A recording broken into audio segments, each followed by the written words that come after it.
great potentials, wonderful endowments in vast agricultural landmass and rich natural resources. However, that was then. Since around the 80s up to this current era, it will appear that those early years of almost instant successes have been overtaken by the years of the locust. Well, that's a perception issue.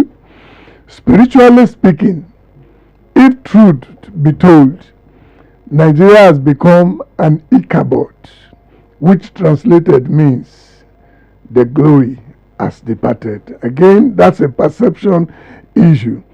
Retrogression has now become the order of the day. Little wonder King Sunny Ade must have been a prophet or was merely operating in the prophetic office when he composed that song.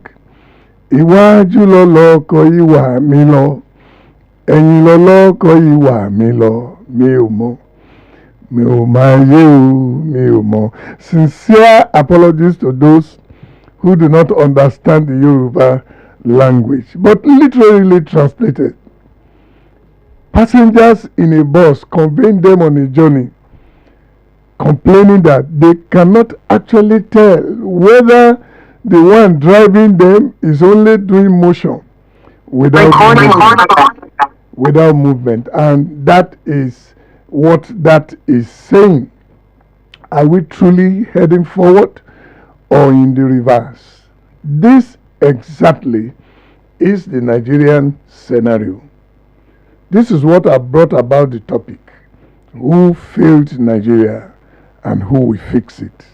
A critical look at leaders, citizens, and system as the build up to another election year begins. Nigeria today has become a pariah nation in the Committee of Developed Countries, to the extent that even the United States of America no longer issues visa to our citizens. At least that is what they have said. Our currency, the naira, is said to be in the bottom ladder in terms of value among African countries. Albeit, there are some who believe Nigeria is moving forward. Well, we'll bring all of those before Bishop Matthew Kuka. Nigeria's obvious lack of significant progress is generally attributed to a complex interplay of poor leadership, endemic corruption, insecurity, and deep socio-ethnic divisiveness, among others. Another challenge are social factors of poverty and the like, to the extent that a particular statistic from the Federal Ministry of Agriculture and Food Security stated that over 181 million Nigerians are not sure of their next meal. Despite overwhelming cult support for our political leaders, it is appearing as if there are no tangible clues to bring the country's economy out of the doldrums. Well, this poster is pertinent. Why does leadership failure persist despite repeated changes in governments and political parties? In the past, there have been great mantras like Hope 93, change from top to bottom, renewed hope, etc., etc. But all appears not to have recorded the expectations that Nigerians want. As usual, Nigerian politicians are on the march again with the approaching 2027 elections. The questions continue. Can Nigeria ever progress with leaders emerging largely through money politics, godfatherism, and ethnic calculations? Today's topic is staring every one of us in the face. However, I am glad for one thing. His Eminence, Bishop Matthew Kuka, is here to touchlight us into where Nigeria's destiny is heading. And that was the prologue. At this point, let me bring up Kabiyesi, the Olowu of Owu Kingdom, Oba Professor Saka Matemilola, to herald the discourse, and later we'll bring up the guest of today. Thank you very much. Thank you very much, Dr. Awojolu, for that prologue. Let me start by welcoming all our participants and all our listeners across the world. I will particularly thank Bishop Matthew Puka for accepting to be our guest discussant on this 39th edition of Boiling Point Arena. We appreciate you being with us. We don't take it for granted at all. So let me provide a quick perspective, and I'm sure our good Bishop can then dissect the topic in details. So who failed Nigeria and who's going to fix it? That is the question. We want to look at the leaders, the citizens, the system, as a build-up to another election year begins, which we're looking towards the next year and a half or thereabouts. So let's say the context first. Why does the question matter now? Some will say Nigeria is a failed state, but I consider Nigeria as a struggling state, but with immense potential, which has yet to be realized after several decades of floundering. Every election cycle promises change. We hear all those sweet words from the politicians, yet there are structural problems that persist as we speak. Of course, we have growth on paper, economic growth, also development on paper, but there are deep structural issues.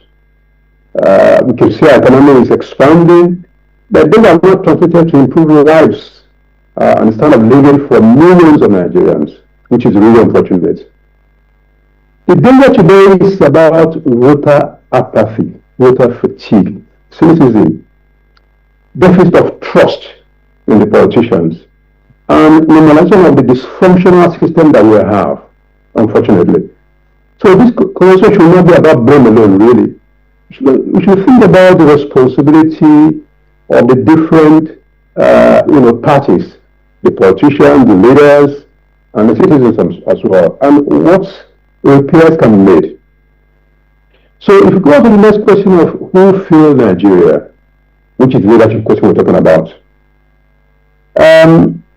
Of course, leadership failure is central, but it's not isolated, really. We have had leaders that have been transactional in their outlook, in their behavior, in the way they've handled things, rather than transformational, which we expect to transform things into better lives for our people. We have seen political office as access to power and to wealth, not to public service, in the main. Accountability has been very, very weak. And leaders really face consequences for poor governance, or even corruption as well. And we've seen that, every time we see, leaders who have been accused, who have not been indicted. But, you only hear about the indictment, you rarely see them face the consequence, which really kind of just encourages all of us to say, oh yeah, we can do it as well. So people can then deal with impunity, unfortunately.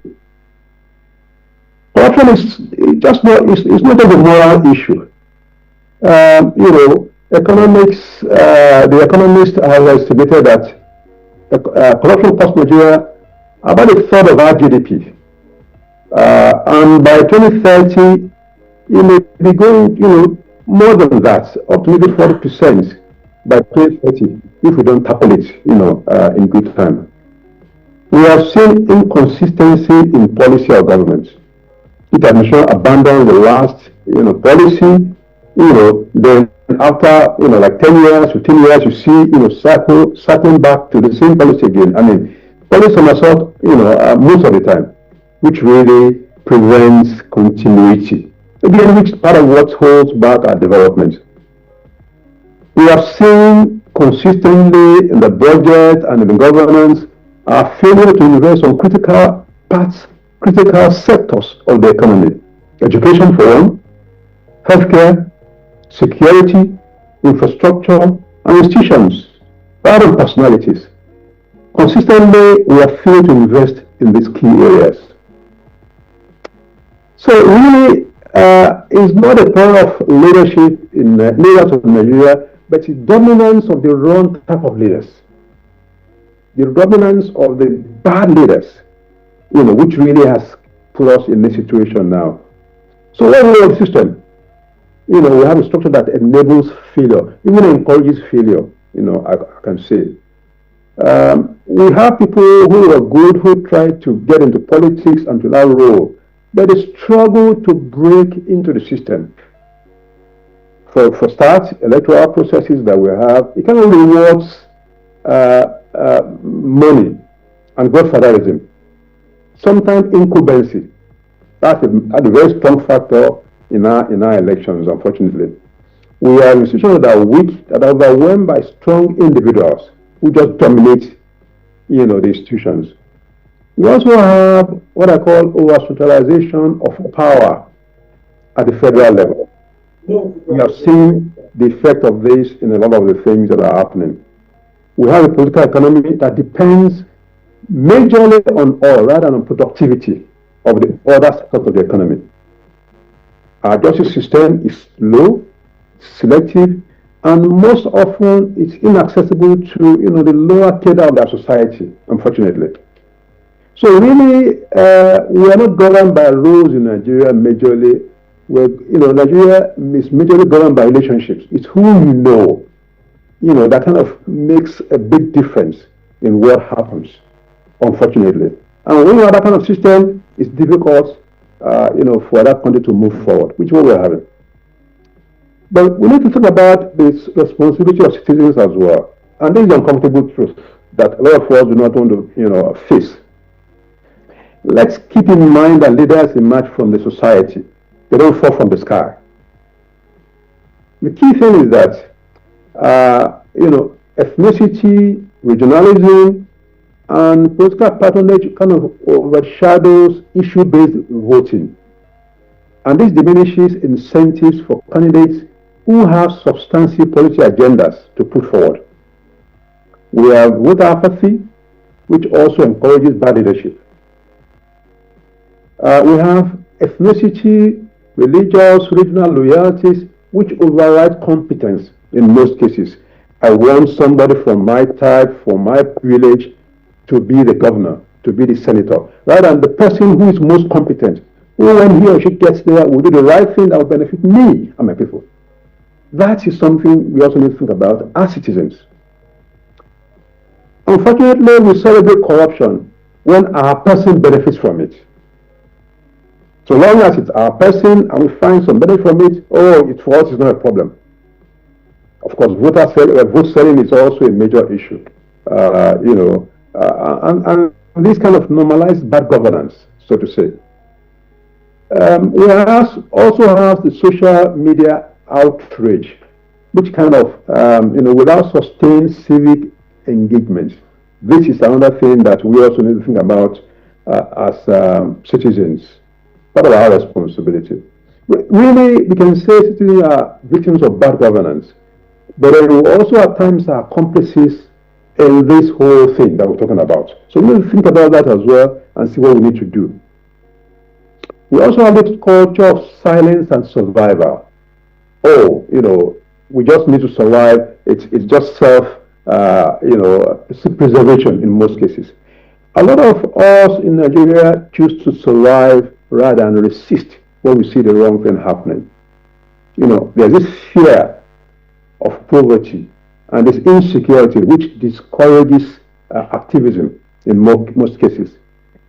Of course, if we've seen the flood of brain drain over the decades, which removes critical thinkers from our system, and then other climes in Europe, in the Americas, even in Asia, that benefit from these eggheads that we have, who feel frustrated within our system and then have to move out where they can have a better life. The result is a country that's run by those who stay, but those who, not those who care most, but those who dare to stay. So who can fix Nigeria? And what must change first? Like we said, leaders don't fall from the sky. We have to have a mindset shift. We need to have renewal of leadership. It's about competence over charisma. It should be character over connection. It should be vision over slogans.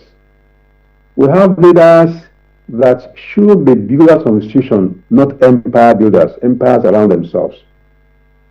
Again, there has to be a reform of our systems.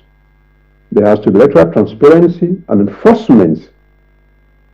We have to decentralize and have true federalism. Really, really important. There has to be judicial reform and speedier justice. There are cases that have been in the courts for decades, still dragging. This has to change. We have to strengthen anti-corruption institutions beyond politics.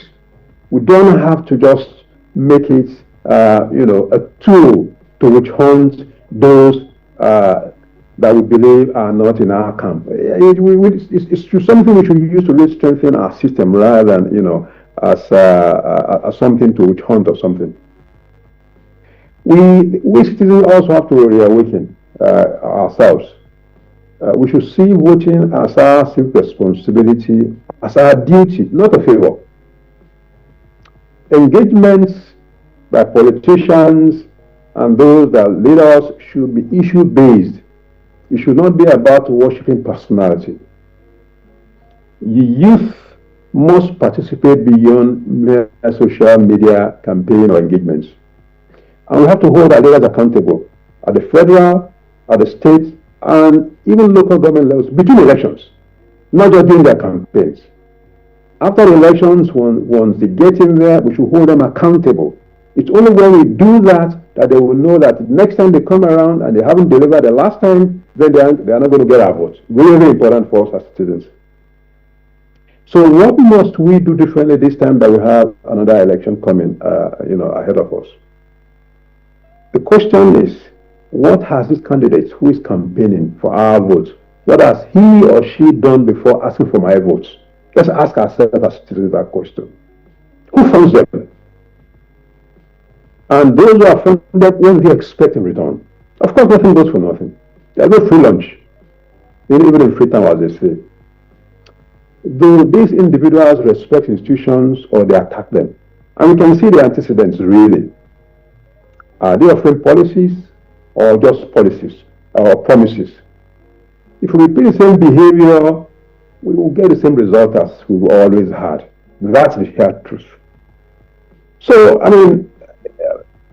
just to close this quickly so we can have Bishop Coker take on the detailed discussion for us. We can say that Nigeria was filled by leaders who abused power, leaders who failed to institutionalize progress, who refused to institutionalize systems, and who tolerate inefficiency, and a society that is still refining its democratic maturity. We are not yet mature democratically. That really is the truth. And this has been enabled by systems that protect impunity. We just do whatever they want once they get into power. And nothing happens to them once they leave power, even when they are accused, or even when they are indicted. It's because of we've tolerated citizens who are, citizens who lost faith or hope. But the same society, especially our youth, also has the potential to transform our country if it demands accountability. That is, if we demand accountability, if we champion reform, and we vote with purpose. Thank you very much, again, Bishop Coker, for agreeing to be part of this session today. I want to hand over back to Gaius and Ayarojulu to help us continue the anchoring of the program. Thank you. Thank you very much. We proceed straight to the firing line, and I'm quite sure Bishop Coker is up to task. My Lord Bishop, good evening one more time. Please unmute Bishop Coker. Aha. Thank you very much. Good evening, Yes, Dr. Ayo. Thank God you said kò sí wàhálà. Even that song that you sang, You understand that one too? but you know, but Jayo, at least that you didn't finish the song. I know the song, but I don't know the meaning. Anyway, thank you very much for having me. I appreciate it. Yes, thank you very much. Let me just fire the first salvo and just perhaps tip you on. You are a septuagenarian, no doubt about that. Being born in 1952, you must have been, well aged enough at independence of Nigeria. You must have had a feel of what it used to be. You stood on the roads, whether you were in primary school, you waved flags. I want to ask you, what was that Nigeria at inception? That's number one. We seem to agree that something has failed, that there is a failure. Nigeria is not where it's supposed to be. But I want to ask, when we speak of failure, what exactly has failed? Leadership, followership, institutions, or the national vision itself? Over to you, sir. Well, let me thank you so very much. As you know yourself, I'm happy you said you are a pastor, so we're in the same field. The first point of correction, Okay. I am Bishop Kuka. I'm not His Eminence. His Eminence is a title that belongs to cardinals. I'm just an ordinary, small, insignificant bishop in a place called Sokoto in the extreme northwest of Nigeria. Let me say, you know what Prophet Amos said, if two do not agree, We cannot work they together. can travel together. But we will travel together, even though I do not agree with you fundamentally. You'll be surprised that those of you who live in Lagos, those of you who have much longer shelf life in contact with the British and had education over 100 and more years before it reached some of us, your expectations are much higher, and from where I come, my own expectations are pretty modest. And so you'll be surprised to hear me say that as far as I'm concerned, cross my heart, I mean every word, this country is not where I would have wanted it to be. I totally, fundamentally disagree that this country has failed. I think what has happened to us and is happening to us is there are so many things we do not understand. Many of us have come of age at a time of great technological advancement, with the coming of the television, and now fast forward the social media. So there was in the 60s what was referred to as the revolution of rising expectations, namely the belief that Nigerians, Africans, especially post-independent, countries after independence, had very high hopes for their nations. At independence, as you said, I have mentioned this before. I was, I think, about 8 or so years old, and I remember vividly, I had never had a cup of my own because I grew up in a very, very rural and a very poor environment. It was on Independence Day that I got a cup that our headmaster distributed little cups to us and then gave us little flags. We didn't know what they were, but we were told to wave them as evidence that Nigeria had become independent. We were also told by our headmaster that independence meant that these very terrible white people who had come and taken over our land, we had now reclaimed our land back, and all these wicked white people have had to go. Unfortunately for me, and I think this is also very important, the only white people I had seen were 2 or 3 white men who happened to be priests. They had been the kindest human beings I had ever met. The 2 or 3 other white women I ever saw in my life were Reverend sisters we were the kindest human beings. So I couldn't make it. I couldn't really understand when our teacher was talking about these white men being evil men who are taking over our land. Now, I make the point because I think we need to be where we in Nigeria are pretty hard on ourselves. We set standards that we think are desirable, but we ourselves are not prepared to submit ourselves to the necessary discipline that is required. Now, we have come at a time of great changes around the world. Let me tell you something. On the 15th of June 1215, 15th of June 1215, that was when the Magna Carta was signed. And the Magna Carta is therefore about 810 years old today. A few years back, John Major, the former British Prime Minister, delivered a lecture in Westminster.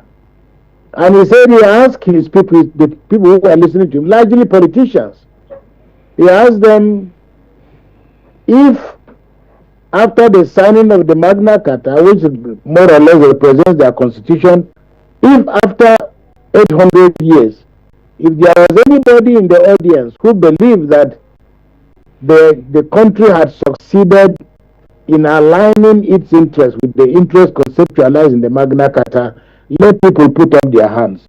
No single hand went up. The American Constitution, from the point of view of when it was written, is about 238 years old this year, in 1776.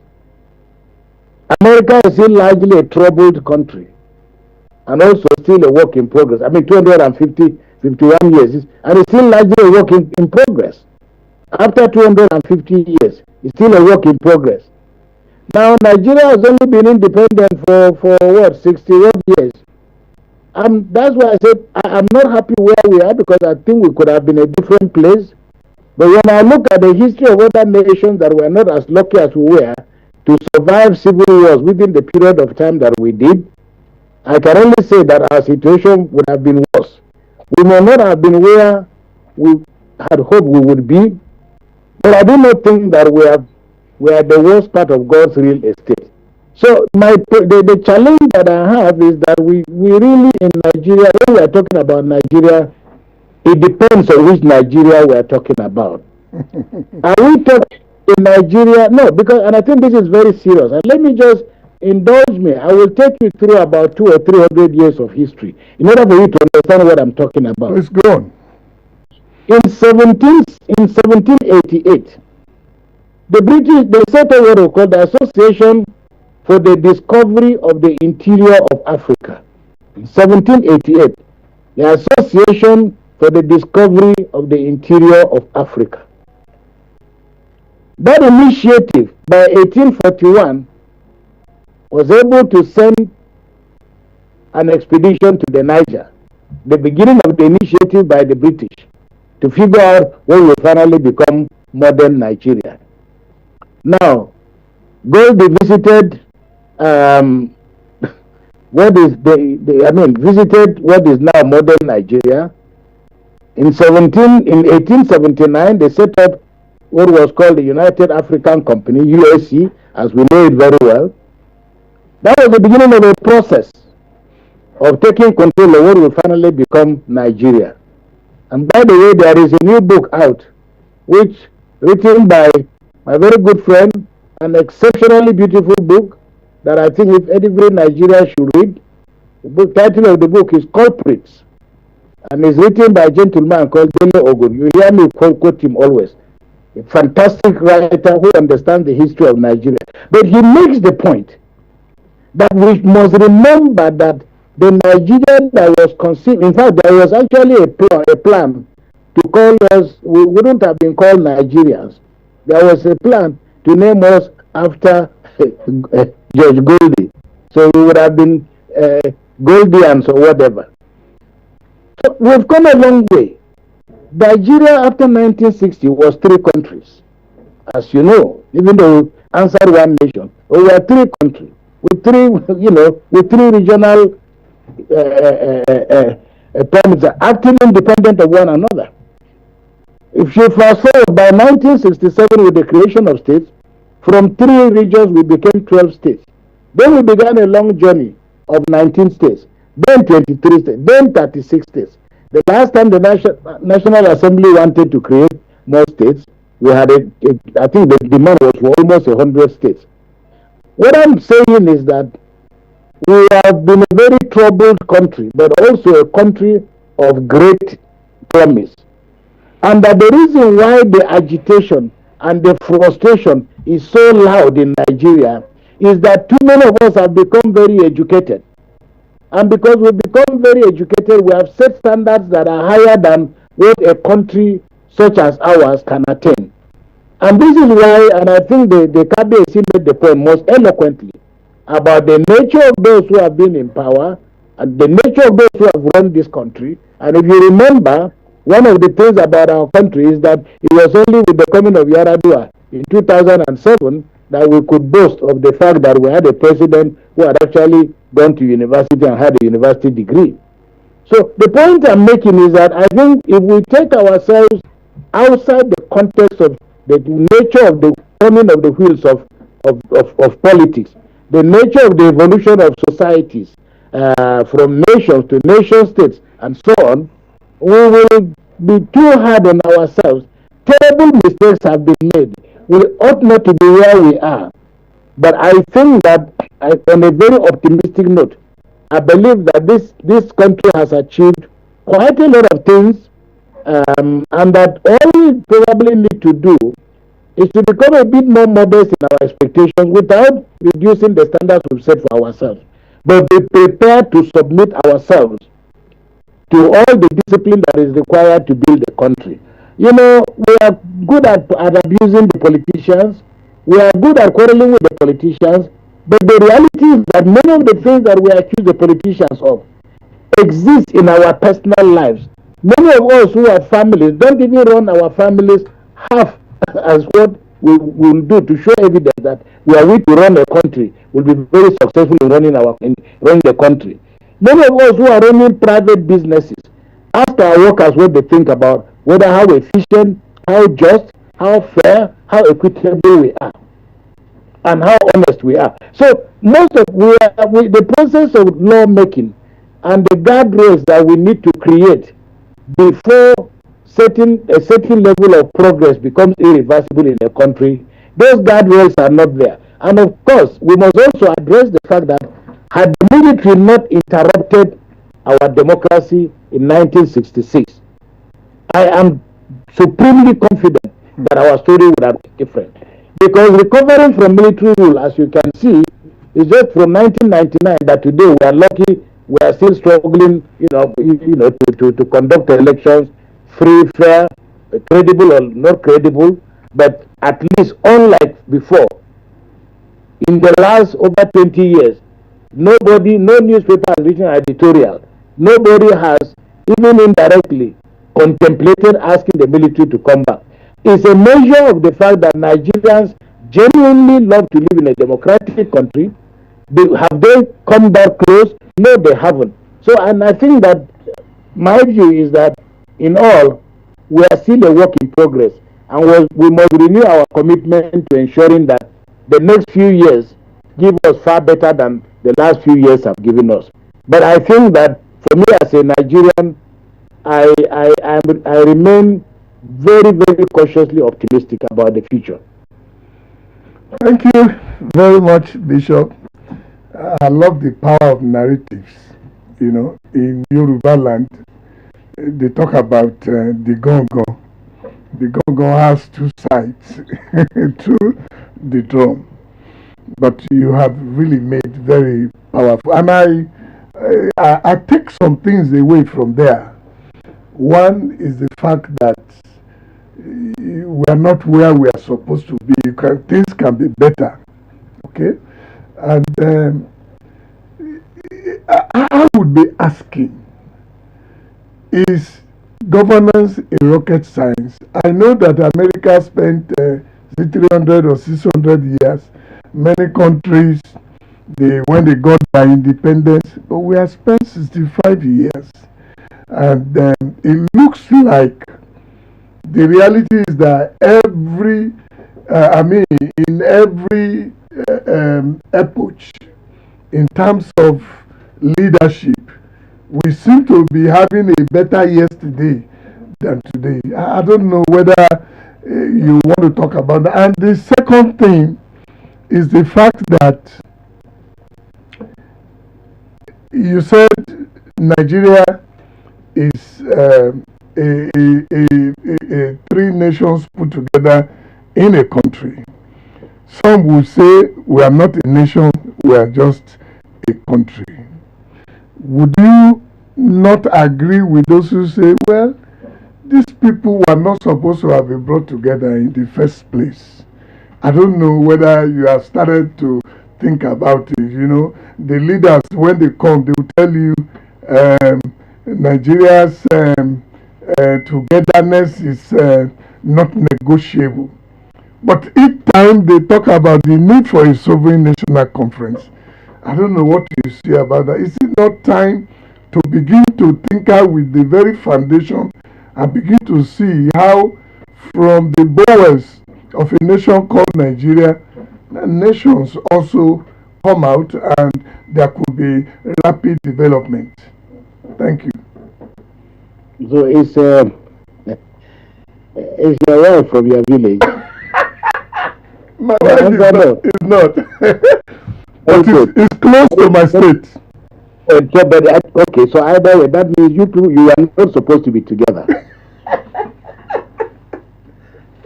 You are not supposed to be together. So how did you come together? How have you founded a family? I left my father and my mother. You see, the problem with us in Nigeria is we are under this illusion. You see, we are mistaking. It's like you see a man driving and you've never driven a car before, and you're asking yourself, why can't I drive like this man is driving? Now, you accept that by whatever situation, no country dropped from heaven. All right? When people, I have interacted with very many leaders in this country. Over the last 40 or 50 years, I've interacted with many leaders. And I think those of us who are spectators, it's like when we are watching football, many of us score our goals by kicking down the table. We know a penalty that should have been called. We know a goal that could have been scored and so on. But that is because we are sitting in the comfort of our rooms until we get to the football pitch itself. I think we are also, if we are honest with ourselves, there is no agreement among ourselves as citizens of Nigeria as to what constitutes a free, a fair, and a credible election. It's not because Nigerians are strange human beings, that's the way it is. Competitions are regulated, but outcomes are often, never really eliciting the same agreement. So to that extent, many of us believe that the election that my brother lost was a horribly bad election. But the election that my cousin or my brother won, it naturally would have been a good election. So the election my candidate was the freest and the fairest election.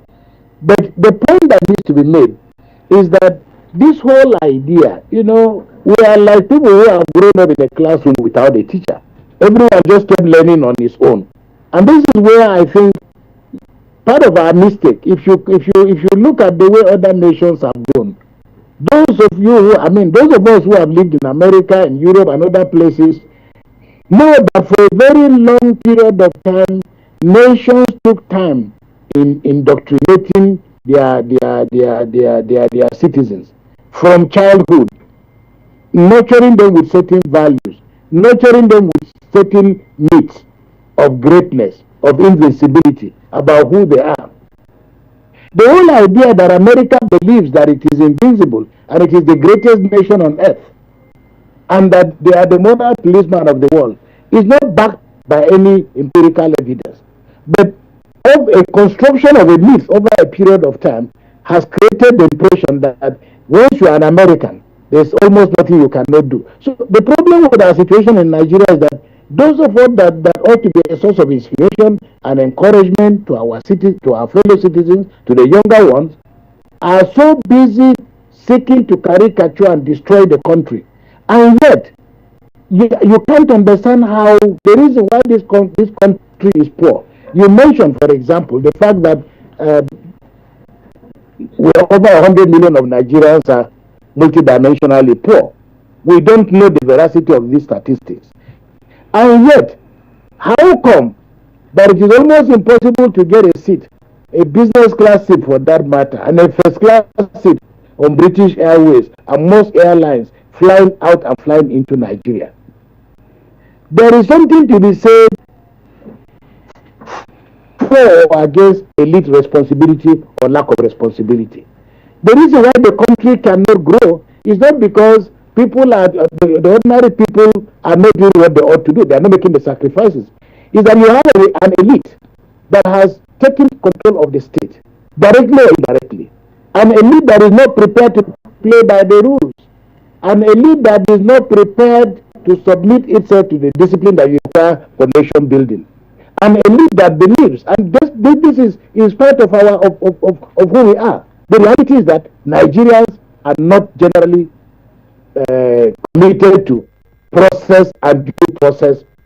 We have refused to imbibe the discipline that is required to build the kind of country we want to build. And yet, every day, Nigeria's stolen resources are stashed away. We've known that has been our story, all the years.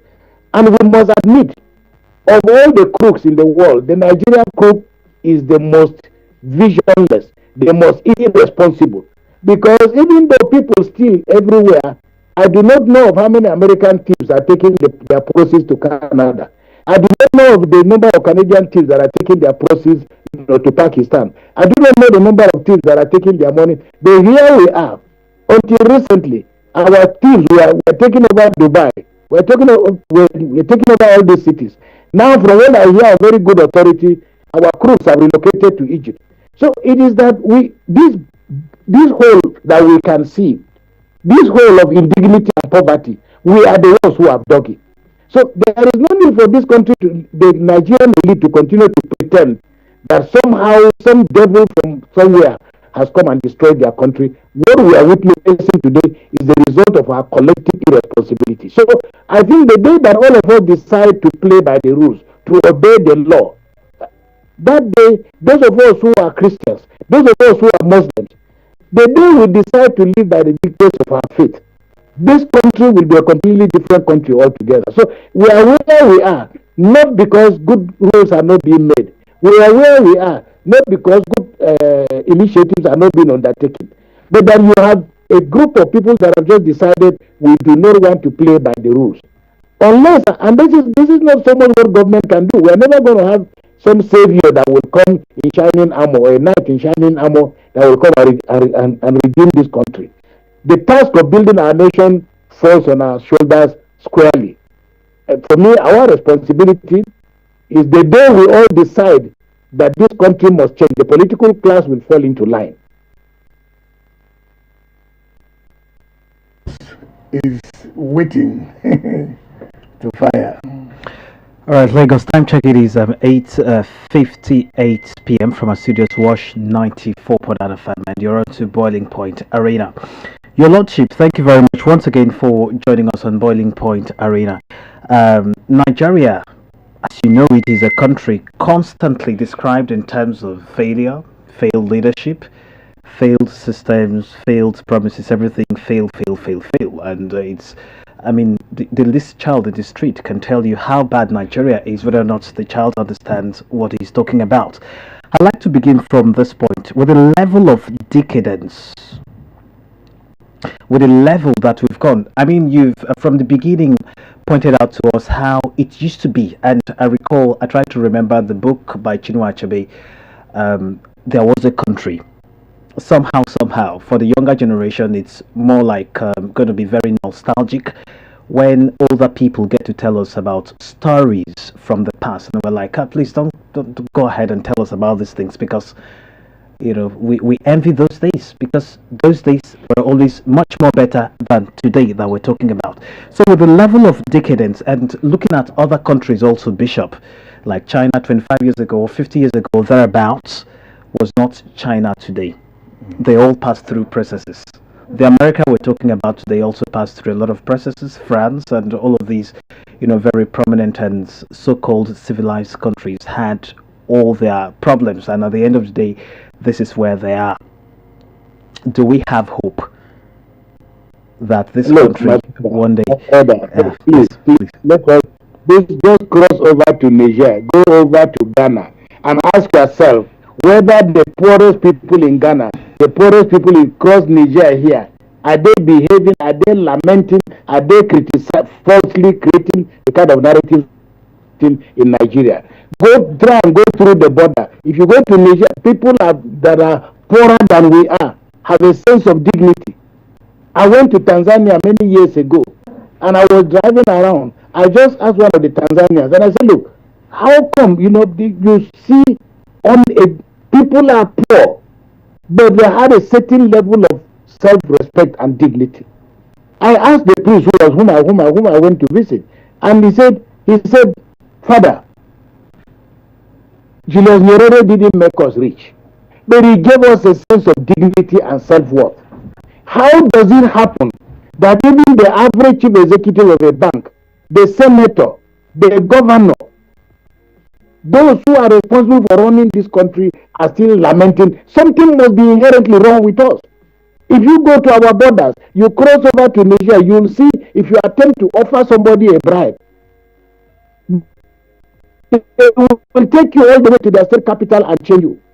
They are looking poorer than our own people. They try to do the course over here and see whether you can do it without paying. The challenge for us is not so much, okay, the other thing is that we are running around other people's countries more than any other part of Africa. And every time we go to China, every time we go to Japan, every time we go to other places, we come back, we are saying, why are we not like them? Why are they not coming to your country also? So the challenge is that, look, it's not enough for us to simply say that this country is not working. It's not enough the challenge for us is ask, how do nations grow? I mean, this country has not stood on one spot. And that's why I said we are not where we would have loved to be.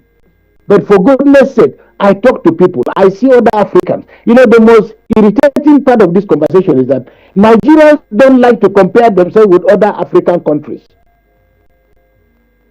Simply because we have oil, simply because we have resources. But we have all these things, but without the required discipline and decorum that goes with being responsible. If you go to other African countries, they don't speak the way we speak about either our leadership or about our society. This endless self-flagellation doesn't speak to who we are. So I think that nobody's going to give us a positive narrative or image of ourselves. We are the ones to construct that image.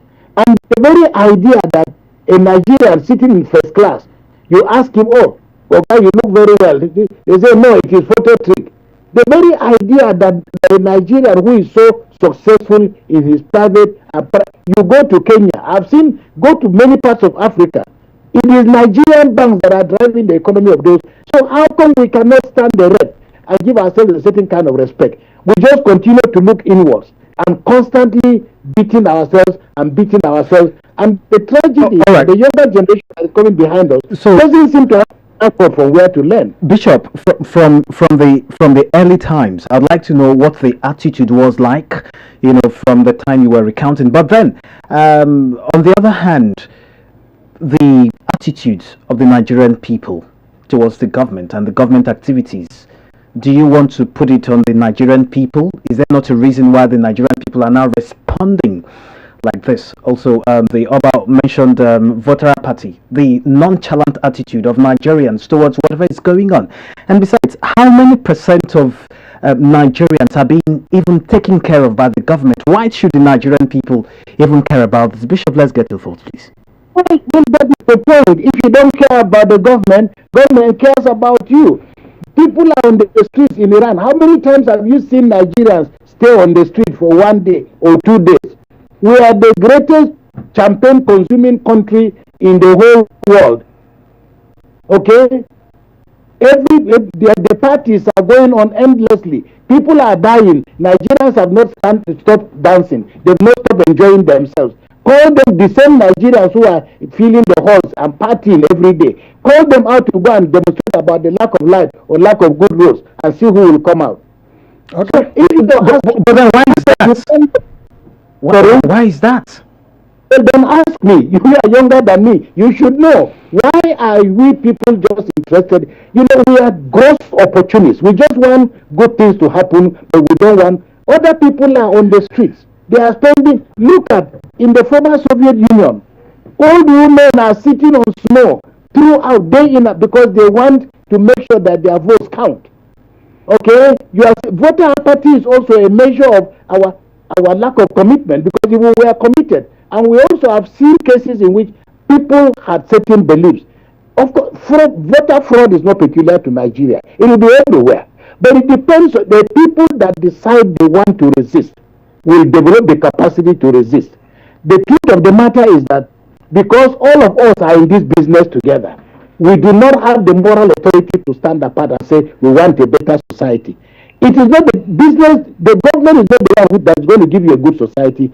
Government will respond to the pressure coming from ordinary citizens. We have taken the opposite direction, which is to assume that government will always treat us well and will always look after our interests. Okay. No. Okay, so And then when you cast your vote, we all go to sleep. When you cast your vote, it is eternal vigilance. Your ability to protest, your ability to threaten, your ability to engage. But we are expecting that voter apathy will not respond. We are on this part of democracy. It is hopefully irreversible, because the result of a bad election is another election. Not for us to become despondent. But I'm saying that if we decide that we want a new Nigeria, we will have a new Nigeria. Even if it doesn't measure up to our standards, we'll have a new Nigeria. But we are not going to have it by lamentation. We're not going to have it by merely abusing ourselves and flogging ourselves. We're going to have it if they will decide to become sufficiently disciplined. It is not the government that is forcing parents to bribe teachers to give their children good results. It is not the government that is making people do the things that they are doing. Government is a policeman. And we ought to develop the capacity, as I said, whether it's in government house, whether it's in local government headquarters, whether it's in the villa, we must learn a culture of protest and the sacrifice that goes with protest, not lamentation. Thank you very much, Bishop. right. Well, if I understand your drift very well, what you are saying is that Nigerians deserve these leaders they have. You know, there's a saying that a people deserve the kind of leaders they have. Well, if you say we deserve these leaders, then you must be able to tell us what kind of leadership we have had. I knew there was an Abacha in Nigeria. The money Abacha stole as a leader is still coming back as dividends, and most of these monies have been looted and relooted. There have been leaders in Nigeria. There was a Yaradua. You mentioned Yaradua. There was a Goodluck Jonathan. There was a Buhari. And President Tinubu is there in office now. Obasanjo was in power. I do not think one can excuse. There are roles for leaders. There's a role for government and there are roles for the people. I remember one day, because Mr. Bayo Ononuga, with due respect to him, at the time, he was the managing director, editor-in-chief of news agencies of Nigeria. And I think he was trying to impress his principal. He wrote that his daughter recently traveled by air and that people are, the seats are booked. This motion was premised on the fact that there will be equity and there will be, an egalitarian society where people are equal. If we are talking about people flying and the airplanes are filled up, can we also tell about the kind of people that are in abject poverty? So I am thinking that, or let me say it this way, we have seen leaders. Nigerians have seen their leaders loot this country dry. What would you say about an Abacha? What would you say about Yaradua? What would you say about Jonathan? I think it's time to also talk about the leaders. A fish gets rotten from the head. I want to ask that, yes, you have talked about our lack of discipline. You are very correct.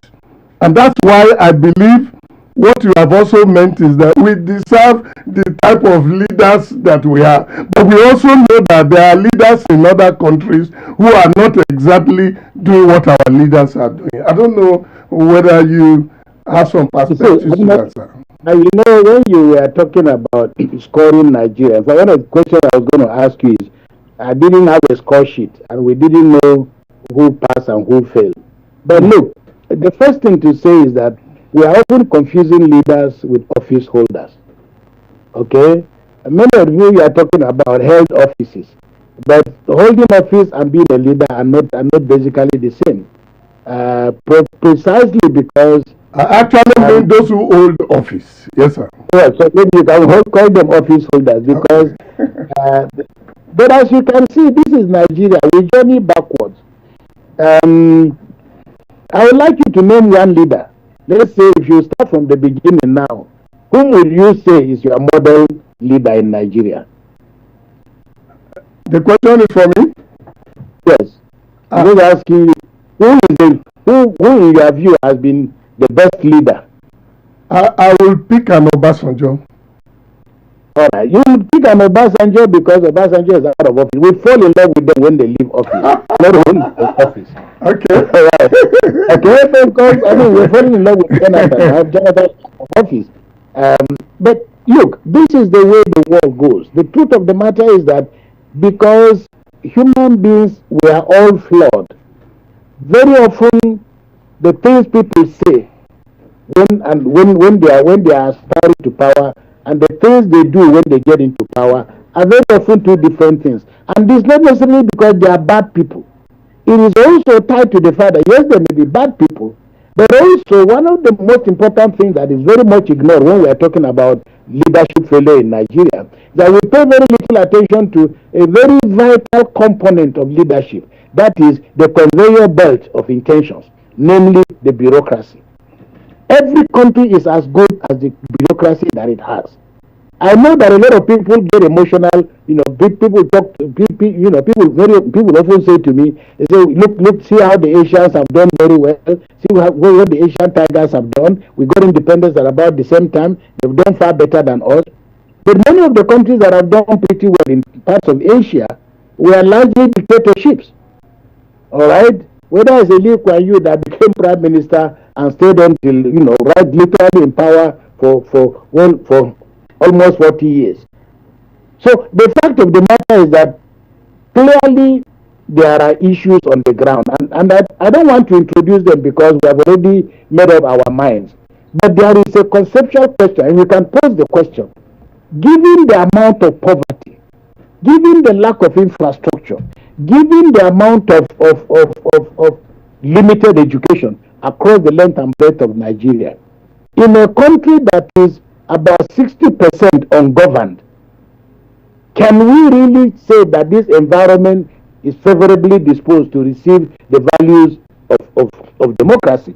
Because the reason why this corruption persists, the reason why some of the things you're talking about persist, is that the country itself, the kind of environment that you require to be able to say you are putting democracy in that environment does not exist in Nigeria, and it is largely going to be a work in progress, because unless and until you have an elite with a certain level of education, you have a population with a reasonable amount of education, and an elite or a group of citizens with the ability to earn a bit of income. Agrarian societies trapped down by poverty cannot but do the kind of thing that you see in Nigeria, which is tied to whether the big man syndrome. The big man syndrome does not come from the fact that the man wants to be a big man. It is the people, and it is the poor people that crown him a big man. So this is why, from Chinua Achebe's a man of the people, the characterization of the Nigerian politician has not changed because of the pressure, the social pressures that the politician faces on a daily basis. So, for me, it is that rather than looking for good leaders to govern us well, we should be talking about those other citizens of Nigeria who are in the private sector, who are in the media, who are in civil society, who are in the faith groups, to develop the capacity to engage and, let me use the word, make things pretty difficult for those who govern us. Because right now, what we have is a culture that makes it very easy because of the kind of expectations that we ordinary citizens have towards our leaders. You are expecting that the politician who is representing you should help you to bury your mother. You are expecting the politician who is representing you should help pay school fees. You are expecting that the politician who is representing you should help you, with your wedding. It is these aggregate demands that fuel corruption, and that is why you cannot break the chain. The difficulty in breaking the chain is that things that where the state ought to be present, the state is not present. And rather than us engaging and trying to call attention to the nature of our poverty, we have just decided to make peace, with the realities that face us. So for me, I'm just saying we are all in this business together. And good governance is not something that very well-intentioned leaders will deliver to us, in our sitting rooms. Thank you very much. Well, the time is racing very fast, and we will soon be going for floor interaction. But let me ask you, you have spoken generally. Let me ask you to honestly assess President Tinubu in governance. And this is what I mean. And I'll be juxtaposing him with the late President Buhari. When Buhari got to power, both of them promised that there would be change. Nigerians did not see the change, except you tell us. And now when Asiwaju Tinubu was coming, many Nigerians felt that, there would be a reversal of the old order. Don't forget that during Buhari, there was a central bank of Nigeria governor, that it is in the open already, built close to 1,000 houses, stole, quote and unquote, billions of naira right under the nose of that president who has died. And when Tinubu was coming, people felt that, he would, things would be better. At least they said they would do change. And now that, after they now said, hope renewed. Would you honestly think you are not surprised that Nigeria is even this way? What has it done correctly and what has it not done correctly? To the extent that even the president admitted that people are saying a big power. Yes, sir. People are saying a big power, we are hungry. In Buhari days, people who will say they are hungry are people who don't have jobs. But these days, even people who are professors, because of the pittance they are paid and the purchasing power of the naira that has become ridiculous, then they are hungry, and it is just there, And there was a video that I saw that the president said if he had other options or routes, he could have taken it. He admitted that it's a sorry case in terms of people's welfare, in terms of people being able to live well, talking about the hardship. Help us to juxtapose Mr. President Buhari and Tinubu. Thank you, sir. Well, when the late seller, Obasanjo, rest her soul, was asked to assess her husband, she said, how do you want me to assess him? As president, as husband, as father, or as what? Well, I know we can do all other forms of analysis. Buhari is dead and gone. I don't think we should spend much time talking about him. I think it's Zera. Yes, sir. He's dead and gone. So I'm going to excuse me, God rest his soul. Let's talk about the Tinubu administration, about which I don't know where to start. But let me say, for example, I am quite unhappy that we are still where we are on the issues of hunger, the sufferings, the mass sufferings in the land. I would have expected, with the amount of resources that are available, that we could develop enough capacity and imagination to do much more than just pushing money to governors, that money that is still endlessly being wasted with very little impact on the ground. So the persistence of power, the persistence of poverty amidst what I consider to be plenty. Because like joke, Nigerians are now finding it difficult to talk about millions. We've jumped from billions that we were talking about only 2 years ago. Increasingly, we're becoming familiar with trillions. But it's not in the hands of the people, yes. I know. I'm just saying that obviously the place is awash with money. But like water everywhere, there isn't a drop. So to answer your question, I am unhappy that people are still suffering, people are still poor. I had hoped that by now fuel would probably have come down drastically to far less than what it still is today. I would have expected to see, although people will tell you 2.5 years are not enough, but like the Muslim beggar will say, if Friday is going to be good, I will see it on Wednesday. So it is to say that the government very urgently needs to develop a greater sense of urgency in dealing with the very basic issues of livelihood and the quality of lives of Nigerians. The second, and perhaps even far more important, is the persistence of the tragedy that has engulfed us in terms of our inability to rid ourselves of this banditry, the endless killings, and how life in Nigeria has become just so worthless. Those two critical issues make me sleepless and they make me very uncomfortable. So I would still like to see and encourage the government to take much more seriously. And I've been saying this for a very long time. You cannot grow without having timelines. So there needs to be at least evidence that, look, we need to see by March, by April, by December, an end to banditry, for example. We need to recover our lives very quickly. We need to have a timeline as to all these our brothers and sisters who have now become IDP camps have become their new homes. New plans have to be made, and urgent plans and very aggressive plans have to be made for resettlement of our people. So my concern has largely been with the whole question of livelihoods of our people. And also, I don't know why, with taking so long, with all the problems we have, why foreign policy still remains in a state of flux. And why up till today, for example, with all the challenges that Nigeria faces, with all the trips that the president is making, that we still do not have ambassadors. So literally, it's almost like you are dropping paper and nobody is collecting the paper. So there is a lot we can talk about, but for me, human survival is everything. And very quickly, national cohesion is eluding us.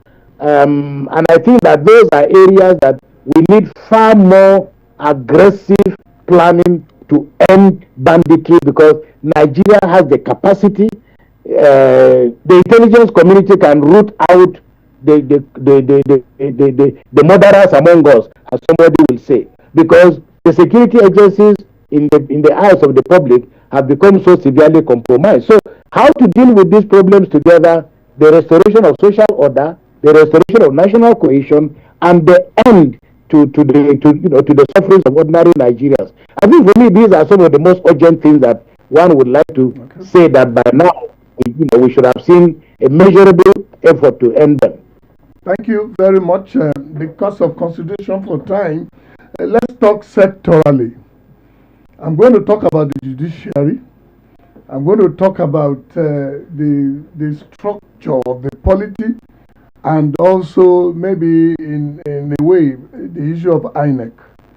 I asked you the question earlier, but I want to, for emphasis, would you say that we should allow things to, talking about the structure of the polity, no dismemberment of Nigeria, there should be no clamor for regionalism, the system is good the way it is. That's one. I'm asking you. Number two, I don't know what the rating of the judiciary is in your own eyes. People feel that the judiciary has been pocketed and it is by government and it is no longer the last hope of the common man. Then the third one is the issue of INEC and elections, whether all of those are also in order. Thank you.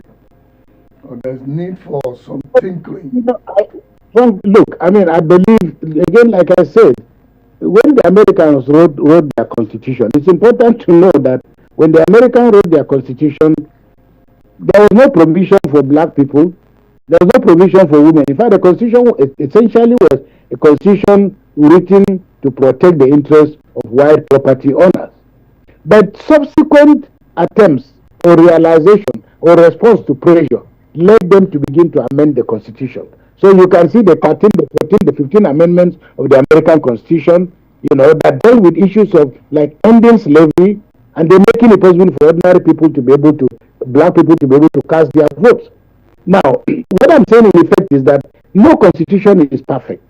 But, and this is where the private sector, not only the lawyers, but even more so the lawyers, the identification of those areas of, like chapter 2 of our constitution, where it is full of lofty ideas and ideals, but they are not in the lives on the table of ordinary Nigerians. So this demand for new spaces by Nigerians is an expression of their frustrations with the moment. But the truth of the matter is that no matter the more states you create, and I think we should have learned our lesson from here. Every time you create a state, yesterday's minority becomes a majority. They reproduce the same dynamics of oppression, manipulation, corruption, and so on. So you can only multiply these units of corruption or oppression the more you create states.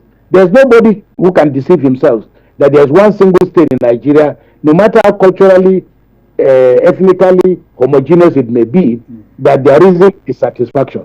So tinkering with the constitution is a legitimate demand, and people will always never have enough of a good thing. So yes, but we must make sure that the vehicle is sufficiently comfortable to be able to accommodate all these agitations. And I think that undermining the constitution, undermining our country, cannot be a way out. So yes, as many people as possible, it is legitimate for you to want your village to be, to become a state, but that should not distract us from the larger issues. On the issue of the judiciary, I don't want us to come to, Nigerians, they pick one thing, it becomes popular, and everybody buys into it. And the tragedy is that we are now supposed to have internalized the idea that all we have in Nigeria as judicial officers are just a bunch of corrupt, irresponsible people who just don't mean well for anybody. I don't think that is the reality, because if you don't know who passed, you will not know who failed. So I think it's important for us, when a judicial officer does wrong, there is the National Judicial Committee. The institution itself has mechanisms for redress. And I think that the current Chief Justice of Nigeria, at least was it last year or so, took certain steps in a particular direction. So I don't believe that we have a judiciary that is that is caricatured the way it is being presented. And it's not in our interest. So we must also realize that nobody is above the law. That's what we hear. So again, here the media, we ourselves, like the police will say, you see something, say something. Because if we lose faith in the judiciary, we lose faith in the political class, we lose faith in the bureaucracy, then we don't have a country that we can call our own. So I think what we need to do is to continue to encourage those who are doing well, call out those who are not doing well. But again, the truth is that even the judiciary you are talking about, I haven't had to go to court, but I feel sorry for many. I would never have wanted to be a judge in my life, because if your wife, if your wife were a judge, or you were a judge today, and a case comes before your court, your wife's in-laws will come to you seeking a favor. Okay, your classmates will put pressure on you. All kinds of people. So our system has gotten to a point in which it is very, very difficult for all of us as public officers to do the work that we have to do, because the country is morally compromised. So I'm not making an excuse for anybody, but I'm saying that there are men and women in the judiciary who are doing their best. We should encourage them. Those who are not doing well, there should be a process, to make sure that they are flushed out. I don't remember the third issue you raised. Well, you spoke about it in a way when you talked about the constitution, but the political system that we are practicing, and then the structure of the nation, talking about whether there's need for regionalism, and yes. Look, I mean, the truth of the matter is that, again, this is medicine after death. The point is that I encourage people as a priest, that for in the Catholic Church where people are supposed to be monogamous, the solution to a bad marriage is not a new marriage. We always are quarreling with the weapon, with the tools that we are using, without looking inwards as to our ability to use the tools effectively. Okay. Many people would have agreed that, and I think we've had this conversation with President Obasanjo, rather privately. When I raised the issue of, I thought that where we took the wrong turn was abandoning the Westminster parliamentary system and taking on the American presidential system. It is inherently very expensive, also inherently corrupt. We don't have the institutional capacity to run that kind of a system, because the Westminster parliamentary system would have been far better placed to help us deal, for example, with the kind of issues we are dealing with. And I'll give you a simple example, if I may. In the Westminster parliamentary system, at least even the way that the parliament is organized, the fact that ministers are going to be members of parliament already means that you have people who already know one another. They think alike. The very idea, I think it's an incredibly imaginative idea, the very idea of a shadow cabinet that creates ministers that are not necessarily ministers, but whose business is to constantly harass their opponents. So if you are Minister of Finance, the shadow Minister of Finance is constantly harassing you with alternative financial options. If you are Minister of Agriculture, the shadow Minister of Agriculture's business is to continue to castigate, denounce their policies, and offering, some kind of greater clarification. The other point is that in that system, ministers come from within the system. Compared with what we have in Nigeria now, where the president of Nigeria technically doesn't even have the power to appoint a minister. Let me put it that way. Because what he has in the room are 36 people that have been sent by governors. Often their friends, often their cronies. The president of Nigeria's business is to allocate offices, and those offices are going to be allocated using different kinds of methods. But the truth of the matter is that you have a team that you don't even know. You've never. So this is why you are finding that the Nigerian system is malfunctioning, because the processes of team selection, the processes of team position allocation are made in a way and manner that it cannot respond to expertise. Because if the president had his way, for example, you probably might be saying, okay, I want CVs first of all to look at. But right now, it is the governor who decides who is going to be a minister to represent their state. So these are some of the skewed things that have left us with the situation that we now find ourselves in. But this is where we are. I'm not sure we can go back to that Westminster parliamentary system. We can only try the best we can to perfect what we have. Okay, thank you very much. It's all because of consideration for time, but we will soon be going for the floor interactions, and I will be asking that you indicate by raising your hand via Zoom. Those who have sent messages, we may not be able to take all the messages. I prefer that you indicate you want to speak and quickly do it in 2 minutes. I'll be asking Gaius to also reel out the phone lines for people who want to call.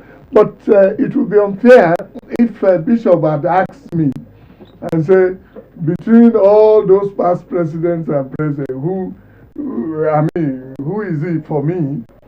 I told you it's Obasanjo. Between Obasanjo, Buhari, Tinubu, who is your man who is doing a great work? Who did? Or who is doing? I think they are not finished yet. Unfortunately, Again, I cannot tell you because and I think this is how we must learn to measure people. Maybe somebody who did well in this regard. Okay, I mean, if you compare, let's say, maybe President Yaradua, President Jonathan, you will find that somebody may have helped with infrastructure, maybe didn't do well in terms of managing other things. But in my view, in the final analysis, the essence of government is not necessarily to look for who did well or didn't do well. It is to ensure a culture of continuity. So where people didn't do well, we can push aside and then continue to build on those legacies. Because one of the challenges we've had is this whole idea. It's happening more at the state level than at the federal level. That a man comes and all he wants to do is to just create his own template. So this is why the country is saturated with abandoned projects and scattered all over the place. So I think a culture of continuity and knowing that we are serving the same people should be the driving force. I mean, I remember I had a Chinese classmate, and one day we were having a conversation in class, and somebody raised the issue about leadership, and my Chinese classmate said, "Look, they were talking about great leaders like Churchill and so on," and they said, "No, for them in China, if you have not been dead for 50 years or 100 years, you cannot be called a great leader." So let's not be in a hurry to create leaders, especially given that how nostalgic we are. Those we have at the moment are always worse than those that came before. It's only after they've gone, because we'll say, okay, we're abusing President Tinubu now. Okay, after he has gone, you say, okay, maybe it wasn't so bad after all. We're abusing Buhari. When Buhari came, we thought our savior had come. Now he's come and gone. We say we realize he wasn't really the savior. So nobody does the same. I mean, no two people do things the same way. Let's pick out the ones that we can work with, and then throw away the ones we cannot work with. For me, that would be my suggestion, rather than thinking about who did better than whom. Okay. Yes. All right, Bishop. I mean, you've mentioned a whole lot of things, and talking about the questions and the concerns of the Nigerian people is not something you want to talk and talk and talk, because, like I said earlier on, a lot of people have, these issues of corruption, and you want to hear young people talk. It's a lot of complaint, a whole lot of bitter complaints. But yes, just to get some clarifications, when you were talking, you mentioned visionless crooks, and you talk about people who, had, gotten some powers or whatever, but decide to use them in another way. But I remember the book titled Decolonizing the Mind by Ngugi wa Thiong'o, and in your talk, you've somehow, pushed the blame, correct me if I'm wrong, on the Nigerian people. I want to believe that you're looking at it to be that the government in all these years, or in all these several administrations, have been doing their part, but the question now is on the civilians, on what to do, as in partnership with the government, who are already, doing 100%, so to speak. Let's get some clarifications on that. And you said, if you mentioned something about 1966. If the military had not interrupted in 1966, then maybe it would have been something else. Just some clarifications on this, please. Yeah, because look, I mean, okay, it's not as if, for me, I'm not supporting or defending government, no, but we must also not take flogging government as an excuse for us not doing our bit. Again, as I said, look at what is happening in other parts of the world. People have been on the streets in Iran for how many days or how many weeks now? Nigerians, we just don't seem to be in agreement as to how we can effectively press forward our demands. Okay, and I'm saying that we make government very comfortable, because in reality, we shouldn't make government so comfortable. And let me tell you, I have been near quite a good number of these people, and I see there is no governor, no president who doesn't like to get a very good, what's the word? Good media coverage, let me put it that way. Okay. So it is our inability to engage, and nobody must consider their voices to be so small, to be so insignificant. What I'm saying is that good governance is not an act of charity. All right? Okay. And we're not going to solve this problem by withdrawing from giving these people our vote. It's not going to change, because at the end of the day, You only calculate the number of votes based on those who turned out. This is a democracy. So if you don't turn out, you have voted. If you don't go to vote, you have voted not to vote. That's a vote. So after we've cast the votes, the next thing is engagement. And I'm saying that we are expecting things to work automatically for us. Things don't work like that anywhere in the world. That is why if you ask us, including myself, what is the quality of engagement between us and the people who represent us? At the state assembly, at the national assemblies, we have allowed them to live in suspended animation and comfort. You know, they see us when they want. They don't see us. I mean, if they don't see us, we have got nothing to say. We must develop a culture of, let me use the word, political harassment, because what we are going through in their hands is a form of harassment.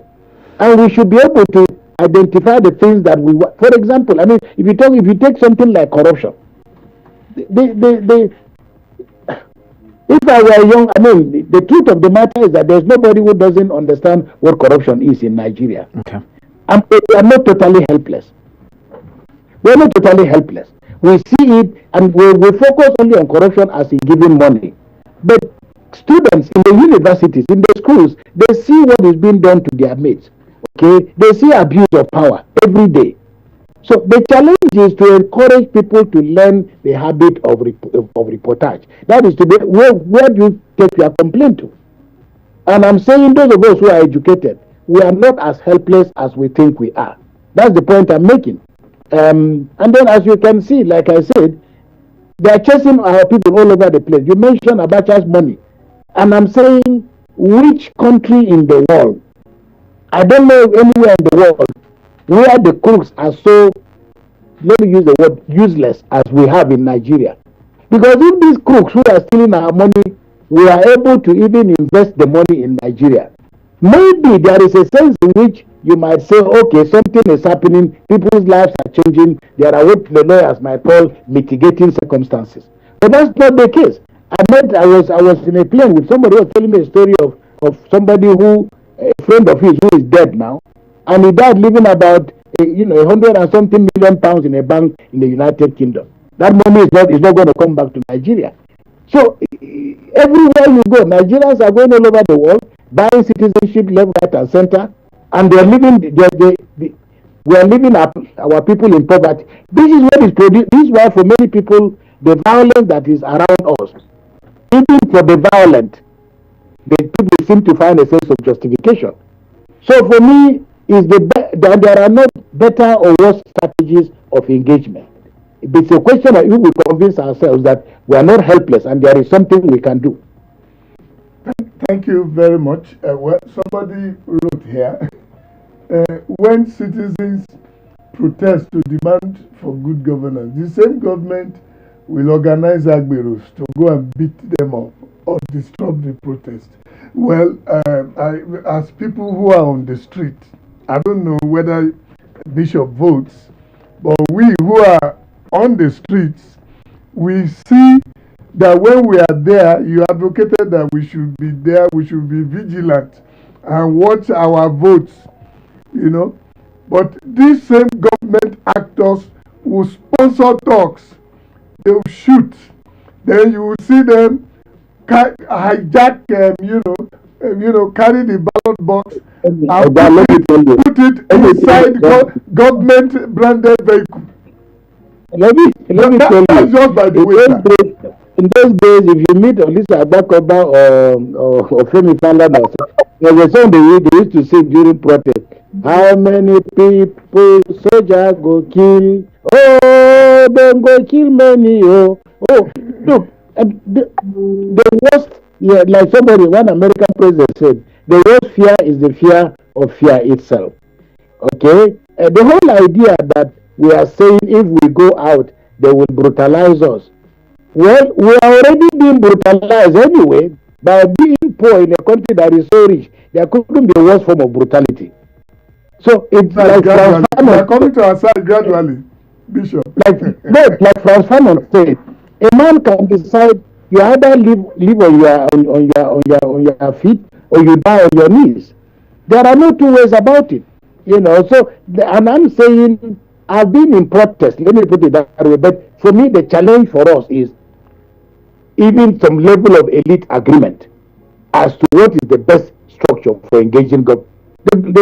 Those who are right now, if you hear about demonstrations, it is laborers asking for salaries, people in the labor movement asking for salaries.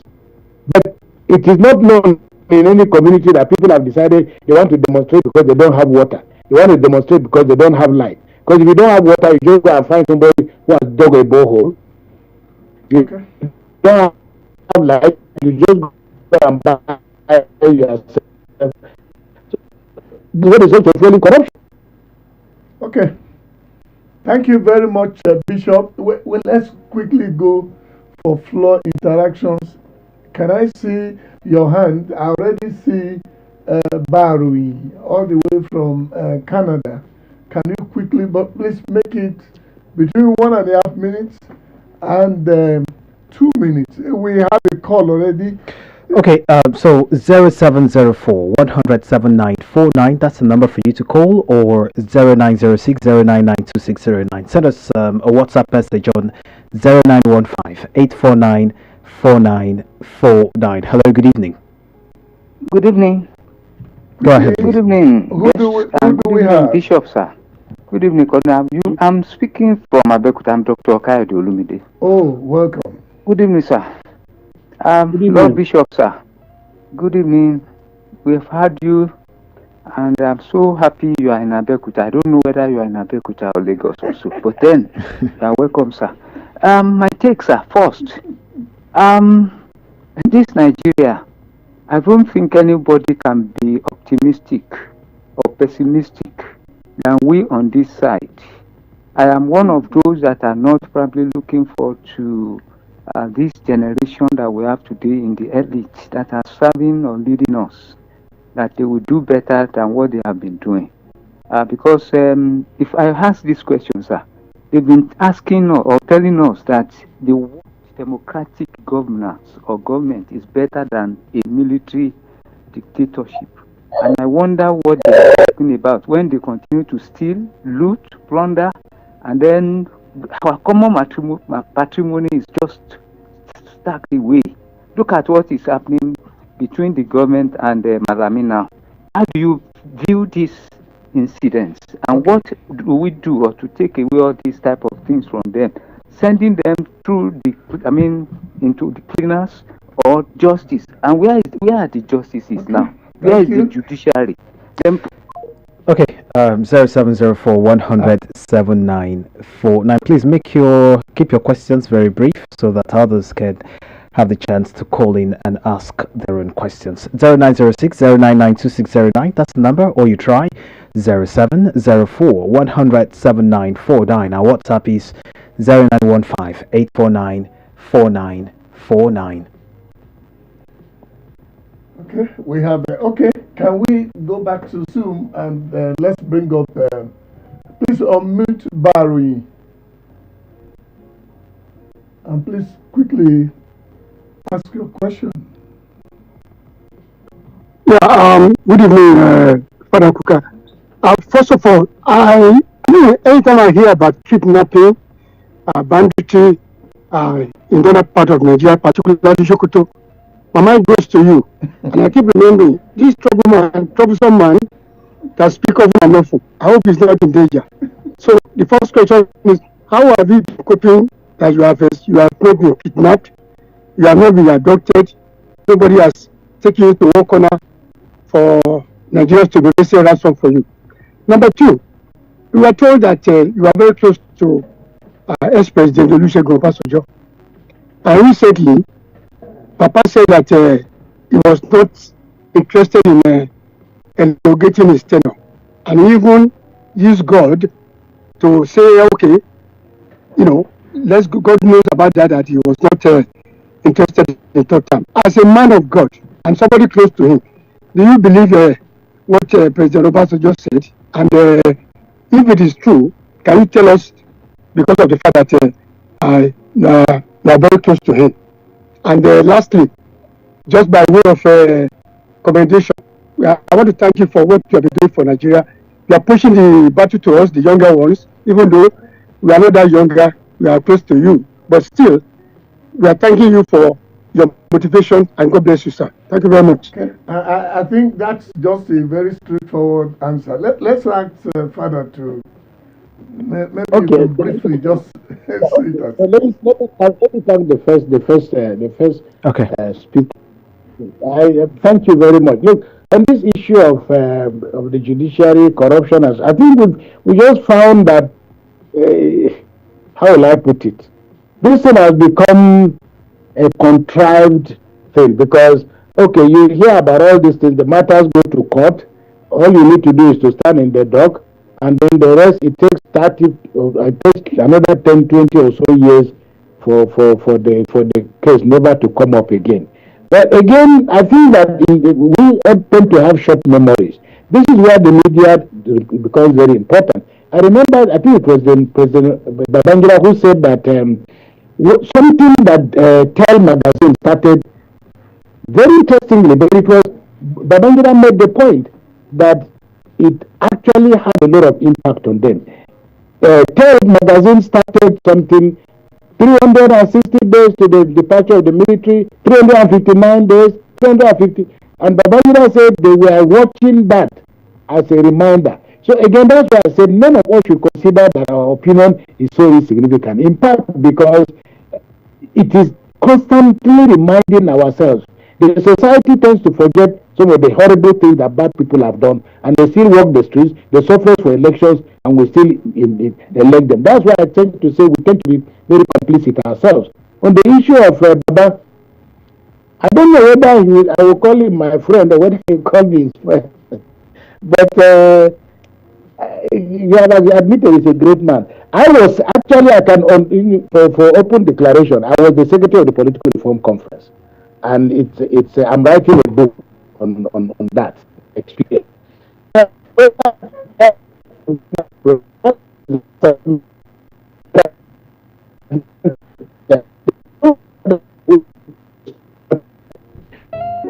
Looking at it is that the same people were here when Abacha wanted Bola referred to the 5 political parties that collapsed themselves and said they wanted Abacha. Bola referred to them as five fingers of a leprous hand. They said they didn't want Abacha to go anywhere. They wanted the political party leaders handed their mantra. Many of those actors were still the same people in Abuja to a great extent. If you ask me, if Obasanjo wanted a third term, then I'm not sure that he wouldn't have been able to get it because it all came down to Naira.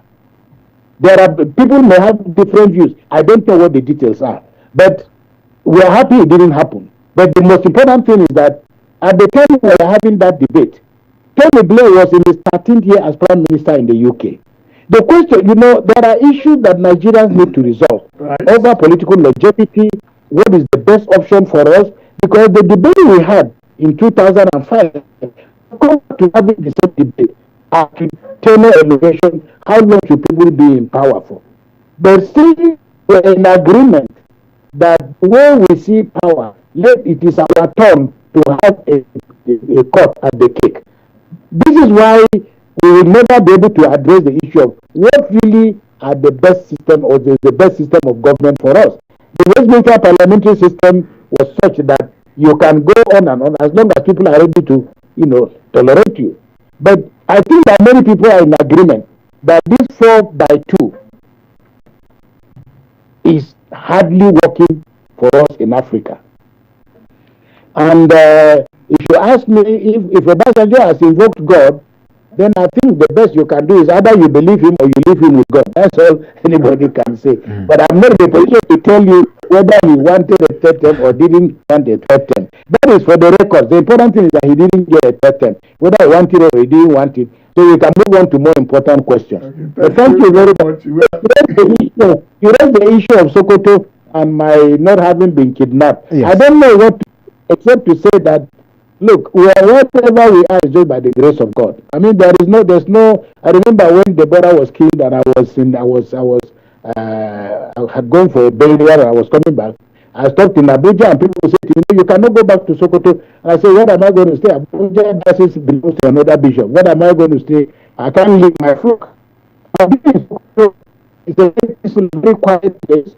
But my central argument about security in Nigeria is it is about being in this 925 meter.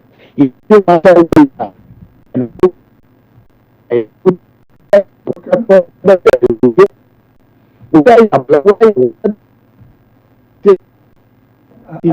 think the network is failing there. You are in danger of being abducted, irrespective of where you are. But it hasn't come to me. I can only say I thank God, for His grace. But Sōʟkòtò is, relatively speaking, quite peaceful. Thank you very much. Quickly, we have two hands raised up. Dr. Gbenga Jugu, very quickly, and thereafter Ċivike, before we revert back to Kabiyesi Obama Temilola for his closing remark. Okay, good evening, everyone. And Dr. Ojulu, I appreciate you for having me. You're welcome. My Lord Dr. Bishop Kukah, I want to thank you for your candor and being a very loud, a very audible public intellectual in the country. Your voice is respected. Thank you for everything you do for this nation. I thank you as an individual.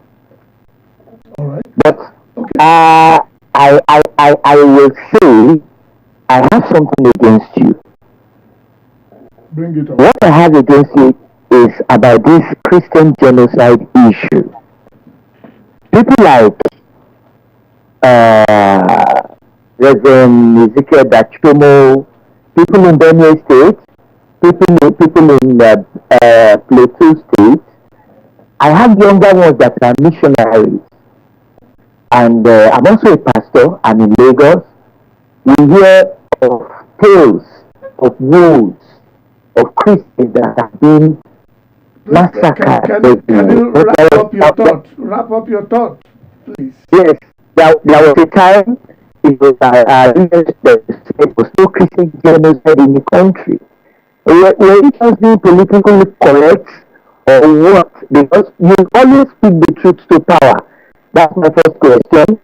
The second one is that, sir, what are your thoughts, apart from the internal problems we have, which are, everybody knows that we have ethnicity, we have religion. How about some powerful external influences who are determined to deliberately underdevelop us? Okay. Is there anything you can say in that direction? For time's sake, Bishop, maybe just one question. You should answer one of the. Well, can we take Ċivike and then the bishop can just round it up like that? Our time is gone. Okay, very quickly, please. All right, thank you very much, Bishop. All protocols observed. Thank you, Bishop, sir. I'm really humbled to be in this space with you, sir. My question is, the last person had actually asked one of the questions about Deborah, now about Christian genocide. Then there's two questions I have briefly. Okay, your line is breaking. Maybe you have to move a little bit around so we can get you clearly. Actually support the external help for the country because of this security. I'm talking about maybe external help like the United States, as they actually wanted to intervene in Nigerian cases. That's number one. Number two is that I want to talk about this. I want to ask a question about Deborah, when Deborah was killed. What was the atmosphere among the Christian community in Sōʟkòtò, given that Sōʟkòtò is primarily dominated by Muslims? That's the two questions. Thank you very much, sir. Thank you. Bishop. I don't know. Let me start. It's a pity because we can have another conversation about. I have never, I repeat, never denied the killing of Christians or that there is no. Whether you, like I've never, I don't know where. Maybe I shouldn't say I don't know where it came from, but I never denied the killing of our people. Never. I did a text that of what my response to this problem which is the result of a lecture delivered in Rome when they were receiving a report, a global report of 1,270 pages with the persecution of Christians around the world. I raised the issue. I said, the victim of conflict. Not taking all have happened. Now, I don't want to go into the details of the mischaracterization of what I said, but it shocked me that Christians were going around saying that I said there is no persecution of Christians in Nigeria. Well, those who are talking about it must appreciate that this has been my life. Maybe you should just clarifications there. Maybe you should just reinforce it. So, the only clarification I can give is that I've never denied that there is persecution of Christians in Nigeria. Okay, this is a conversation I've had, and I can tell you on this conversation, I would like you to call out one single Nigerian, whether it's a religious leader or whatever, that has spoken, that has written as extensively about this topic as I have. Now, if you talk about anybody, and I have said it openly, by God, please, wherever we can get help from, Trump, whatever, these killings ought not to have happened in the first place. But the point that we must never miss is that the day we lose who we are as citizens of Nigeria, the day our grief or our concern is only for ourselves, then we cease to be Christians. Okay. Because that's not who we are. So for me, it's not about, my argument has always been, Nigerians are dying, our country is broken, we need to fix our country and fix it very quickly. And as I've said, Nigeria as it is currently, whether you are a military officer, whether you are a policeman, whether you are male, whether you are female, whether you are black or white, this country's capacity to protect its citizens has been severely constrained. It's not because we are Christians or we are Muslims. It is that we are citizens of Nigeria. And the challenge is for us to very quickly fix our country so that normalcy can return to us. I think we can spend a lot of time quibbling among ourselves what these things constitute. Okay. Recording stopped. Oh, okay. Very briefly, Bishop, this is more like personal, but I'd like to ask this question. Sorry, Dr. Ayo. Talking about national ideology, I don't know what you would describe. If Nigeria itself has a national ideology, we hear about the American dream that says anybody who is this and that can actually make it in America and all of that. But talking about Nigeria, what is the Nigerian ideology? What is the Nigerian government, so to speak, preaching to her people? What are we working with? Do you have any idea? Well, as you know, ideology is dead. Ideology died in 1989 with the collapse of communism. The society, right now, everybody has got a right to literally be a citizen of any part of the world, depending on your aspiration and where the borders are open. And I think we should be looking far more globally. If America were to reinvent itself now, it will not be.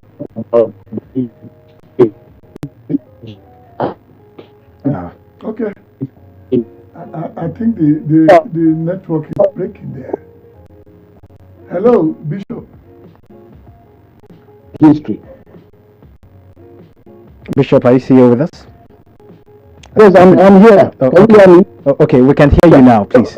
Yes, I think the challenge before us is a proper reading and resetting of our history, of our culture, and the definition of ourselves.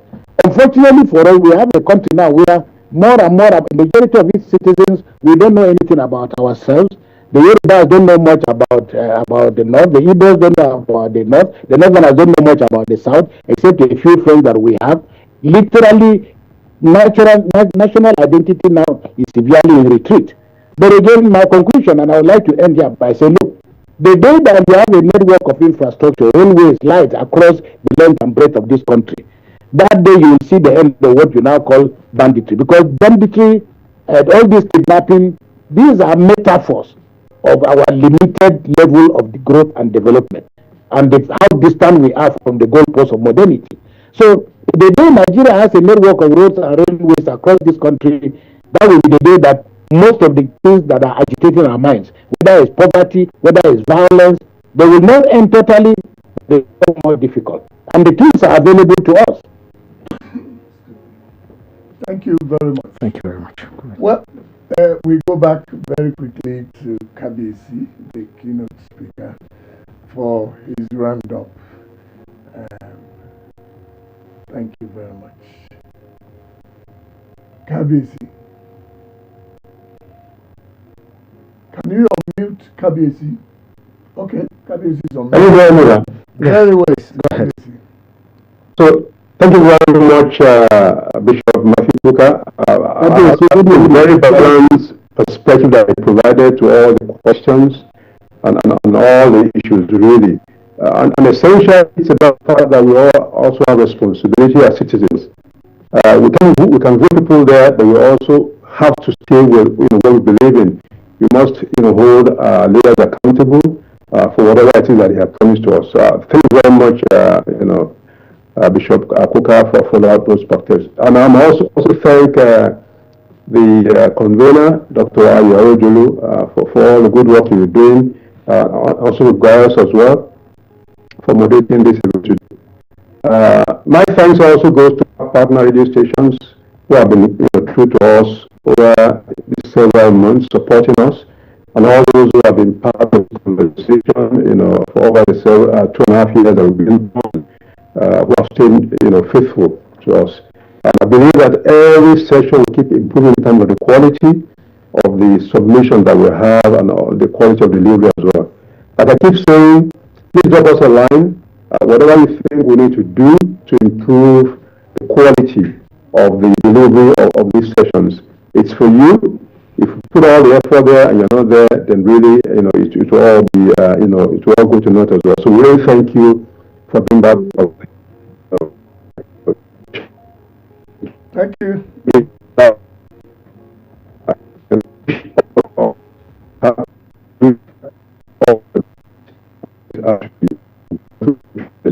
Very much. Oh, Kabiyesi has landed. Thank you very much. Thank you so much, Dr. Ayo, for having me. Thank you. God bless you. Keep up the good work. Thank you very much, Bishop. Thank you, Kabiyesi. Okay. Okay, I want to appreciate you so much. Like Kabiyesi said, it's been a very balanced discourse. We encourage that. Many people have the perception that boiling point is anti-government. It's not so. It is our duty to put the feet of governmental actors to the fire in the hope that they will be able to do better and connect with the people and do what the people, do governance for the betterment of the people. We are gradually entering into the phase where even the government, there is nothing stopping a President Tinubu, for example. We can invite him on boiling point. Any of the government people should also feel free to use the platform to tell us what they are doing. Government agencies, even like the police, like customs, like NNPC, can come before Nigerians and we be able to judge or interrogate them, tell them feedback. What I think the government needs most is feedback that will help them to govern well. I appreciate all our participants who always stay glued. Once it is second Sunday of every month, we are here. Just wait for us. Next month, God willing, we will do, God will help us, and like God has always been helping us to do. We appreciate all our partner radio stations, and we thank the technical team here at Wash FM, which is the coordinating situation room. We thank Roots FM in Abeokuta, Sweet FM, and all the other radio stations, Irimbe FM, Women FM, and Cruise FM in Asaba. I appreciate you, Gaius. It's been a wonderful time. I think it's a perfect call. Of the truth, it's been a very wonderful time having this conversation with the bishop. It felt like it shouldn't end at all. Somehow, Doctor, it seems like the time even went before us, but we finally come to the end of the program this evening. And of the truth, it is a conversation that we care about. Even you care about. You're talking about it. Tomorrow you're going to be talking about it. Every day we're talking about it, and it's good that we have these conversations often and over again, so that we wake up to our duty, as citizens, even as the government, continue to do what they have to do.